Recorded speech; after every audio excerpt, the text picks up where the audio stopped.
প্রত্যাশা ছিল যে আইইউবিএটি একটা মডেল হিসাবে কাজ করবে, বেসরকারি বিশ্ববিদ্যালয়ের মডেল হিসাবে, যেটা দেখে অন্যরা অনুপ্রাণিত হবে এবং তারা বিশ্ববিদ্যালয় স্থাপনে এগিয়ে আসবে।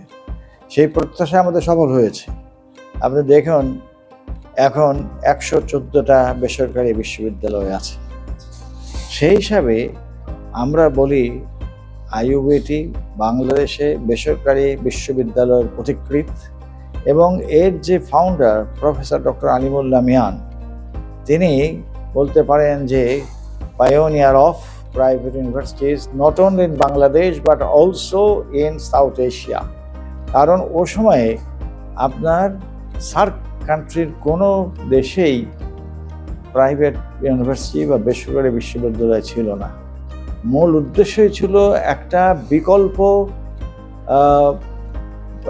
সুযোগ তৈরি করা, যাতে মেরিটোরিয়াস মেধাবী ছাত্র যেন বিশ্ববিদ্যালয়ে পড়ার সুযোগ পায়। আমাদের প্রতি 5 বছরই একটা করে আমরা স্ট্র্যাটেজিক প্ল্যান করি। সেই যেমন 21 থেকে 25-এ ছিল একটা, এখন আবার 26 থেকে 30-এর জন্য একটা স্ট্র্যাটেজি, অর্থাৎ প্রত্যাশাগুলোকে আমরা পুনর্স্থাপন করছি।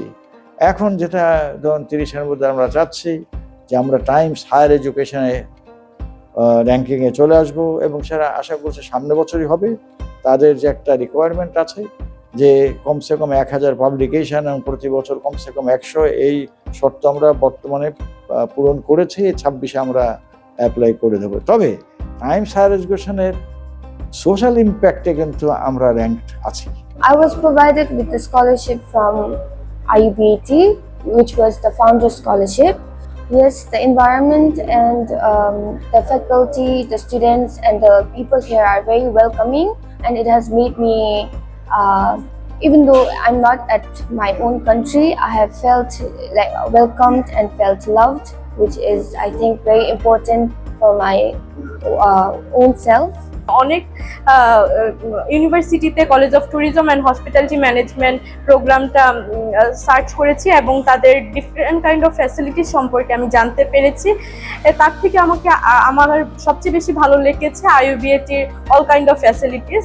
অ্যান্ড এখানে আমি জানতে পেরেছি এখানে 4টা ল্যাব আছে, যেখানে প্র্যাকটিক্যালি আমাদেরকে সব কাজগুলো দেখানো হয় থিওরিটিক্যালের পাশাপাশি। কোর্স ওয়ার্কের জন্য আমরা 5 স্টার হোটেলগুলো ভিজিট করে থাকি সরাসরি দেখার জন্য যে কিভাবে তারা রান করছে অপারেশন। ইউনিভার্সিটি সোসাইটিগুলো হচ্ছে এক একটা ডিপার্টমেন্টের অংশ, তারা ডিপার্টমেন্টের সাথে কাজ করে।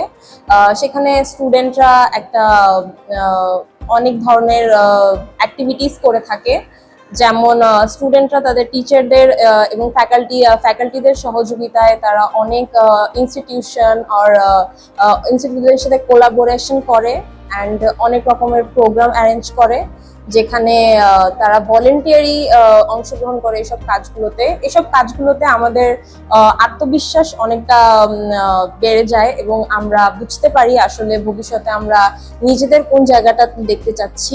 আমরা চাচ্ছি যে গ্রামের থেকে যে ছেলেটা আসলো, একটা গ্রাজুয়েট হলো, একটা চাকরি পেলো বা নিজে ব্যবসা করলো, সেই জন্য তার গ্রামে উজ্জ্বল হয়ে থাকতে পারে। এরকম যে সে গ্রামের অন্যান্যদেরকে অনুপ্রাণিত করবে যে তোমরা উচ্চশিক্ষা নেওয়ার চেষ্টা করো, পেশাদার হওয়ার চেষ্টা করো, এবং গ্রামে যদি সে পারে সমাজমূলক কিছু কাজ করতে, সেটাও সে করতে পারে।